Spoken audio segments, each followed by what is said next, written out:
सावधान इन लुटेरी दुल्हनों से, शादी के नाम पर लूट। बाड़मेर शहर में एक युवक ने शादी रचाई। शादी के 3 दिन बाद ही दुल्हन भाग गई। परिवार के लोगों ने उदयपुर के आदिवासी इलाकों से लाई युवती के बारे में पता किया तो उल्टे परिवारजनों ने यह कहना शुरू कर दिया कि नाबालिग थी, कैसे लेकर गए, हमारे घर नहीं लौटी। बुरे फंसे परिवारजनों ने इसका जिक्र ही करना बंद कर दिया। केस नंबर 2, चौहटन क्षेत्र के एक युवक की शादी हुबली में 3 लाख रुपए देकर करवाई गई। 3 महीने तक दुल्हन परिजनों के साथ मिलजुल कर रही।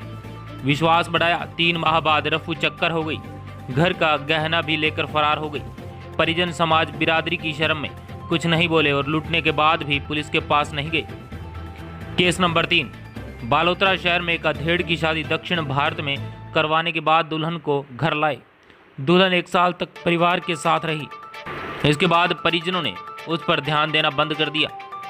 परिजनों को एक दिन कहा कि मुझे पीहर जाना है। दूल्हा साथ गया, लेकिन अपना क्षेत्र आते ही वहां से फरार हो गई। दूल्हे को धमकाया कि यहां से चुपचाप निकल जाए। दूल्हा लौट आया और रुपए लुट गए। कुंवारों की शादी नहीं होने पर वे रुपए देकर बाहर से दुल्हनें लाने लगे हैं, लेकिन ये दुल्हनें घर बसाने की बजाय उजाड़ रही है। शादी पर खर्चा किया 1.5-2 लाख रुपया, घर का सामान लेकर भी भाग जाती है। लुटे लुटाए दुल्हों की हालत यह है कि पुलिस को भी खबर करें तो कैसे। पुलिस भी उल्टा सवाल करती है कि अगर नाबालिग थी, कहां से भगा कर लाए थे।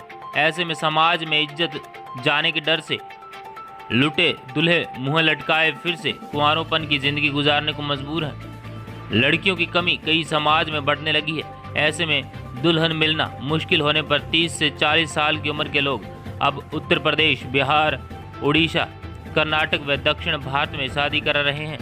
ये शादियां बिचौलियों के जरिए करवाई जाती है, जिसमें 1.5 से 2 लाख रुपए देने पर दुल्हन से फेरे होते हैं। लेकिन इन मामलों में ठगी इतनी बढ़ गई है कि दुल्हन लुटेरी होने लगी है, रातों रात हो रही है गायब। बाड़मेर में 1 दर्जन से ज़्यादा मामले पिछले 12 महीने में सामने आए हैं, जिसमें दुल्हन शादी के कुछ समय बाद ही भाग चली। परिवार के लोग इसके बाद पुलिस और बिचौलियों से संपर्क करते रहे, लेकिन वे कोई जवाब देने की स्थिति में नहीं है। यही कहकर पल्ला झाड़ रहे हैं कि ध्यान रखना चाहिए था, चौकसी नहीं रखे तो ऐसे मामले होते हैं। पुलिस मामले दर्ज कर इतिश्री कुछ मामले पुलिस के पास जाने के बावजूद पुलिस मामले दर्ज कर इतिश्री कर रही है। बिचौलियों का नेटवर्क स्थानीय स्तर पर ही है, जो एक शादी के 1 लाख रुपए तक वसूल रहे हैं। अब तक एक भी बिचौलिए पर पुलिस ने प्रभावी कार्रवाई नहीं की है। संबंधित थाने में जानकारी दी जाए। बाहर से दुल्हन लाकर शादी करने वाले एक तो उम्र का ध्यान रखें, लड़की नाबालिग नहीं हो। इसके बाद संबंधित थाने में उसकी रिपोर्ट देनी चाहिए कि उन्होंने शादी की है और दुल्हन का पता भी दिया जाए। इससे किसी प्रकार की घटना होने पर तुरंत पुलिस इस बारे में कार्यवाही कर सकती है। एडवोकेट स्वरूप सिंह राठौड़, बाड़मेर से DRT न्यूज़ की रिपोर्ट।